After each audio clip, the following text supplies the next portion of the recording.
তো বন্ধুরা চলে যাচ্ছি কলকাতা থেকে ম্যাঙ্গালোর। একটু খারাপও লাগছে, একটু ভালোও লাগছে। খারাপ লাগছে এই কারণে যে তোমার মাকে ছেড়ে চলে যেতে হচ্ছে, আর শ্বশুর শাশুড়িও আছে। আর ভালো লাগছে এই কারণে ওখানে ছেলের স্কুল স্টার্ট হয়ে গেছে। ছেলেটাও এখানে বাড়িতে এসে ঠিকমতো পড়াশোনা হচ্ছিল না, ওখানে গিয়ে ঠিকমতো পড়াশোনা করতে পারবে। আর আমরা যে ট্রেনে আসছিলাম, বিবেক এক্সপ্রেস না কি বলে ট্রেনটার নাম, বাবা আমরা প্রথম ভেবেছিলাম রিজার্ভেশন ট্রেন, একটা সিটে একজনই লোক। মানে আমাদের সিটটা তো ঠিকই ছিল, আমাদের যেহেতু কনফার্ম সিট ছিল, কিন্তু যাদের এক ট্রেনে মানে একটা সিটে 5 জন করে লোক আসে, আর লোক তো আসছে আসছে, কেউ বন্ধু বান্ধব নিয়ে আসছে, বিনা টিকিটে উঠে যাচ্ছে। রাত্রেবেলা মানে যাওয়ার জায়গা নেই, বাথরুম এত নোংরা, মানে ধারণার বাইরে।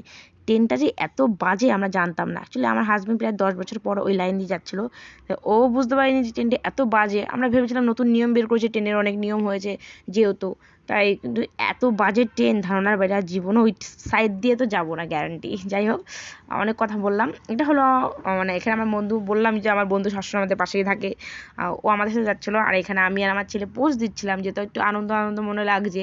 বাড়ির সামনেটা চলে এসেছি, প্রায় ম্যাঙ্গালোরের কাছাকাছি চলে এসেছি আমরা, মানে প্রায় 1-2 ঘন্টার মধ্যে আমরা ওখানে পৌঁছে যাব। আর ট্রেন এত স্পিডে চলছে, এত স্পিডে চলছে যে ভিডিও শ্যুট করতে পারছিলাম না। এখানে একটা সুন্দর মানে নদী টাইপের ছিল। ব্যাঙ্গালোরে বেশিরভাগ নদী দেখা যায় না, কিন্তু ছোটোখাটো ছিল না, অনেকটা দূরে তো শায়দ দেখা যাচ্ছিলো না। বাট এটা একটা শায়দ নদী বা গঙ্গা টাইপের কিছু একটা হবে। বাট ব্যাঙ্গালোরে সেটা নেই, কিন্তু যাও অনেকটা দূর দূর বলে শায়দ দেখা যাচ্ছিলো।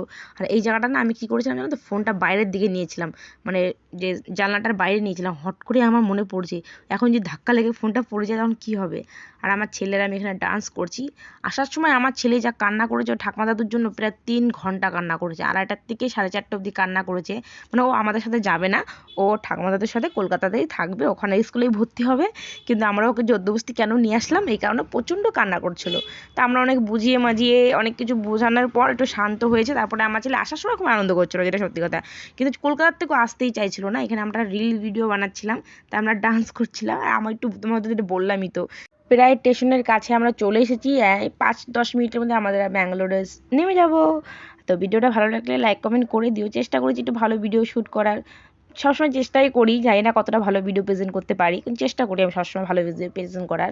আর এখানে আমি একটু সুন্দর ব্যাকগ্রাউন্ডের জন্য, মানে ট্রেনের সামনে যে মুখটা অনেকে তুলে, সেটা নেওয়ার চেষ্টা করছিলাম, কিন্তু হয়নি। আর যাই হোক, না হলে কী করে বলো। তো আমরা স্টেশনে চলে এসেছি, তো সব মালপত্র নিয়ে আমার বর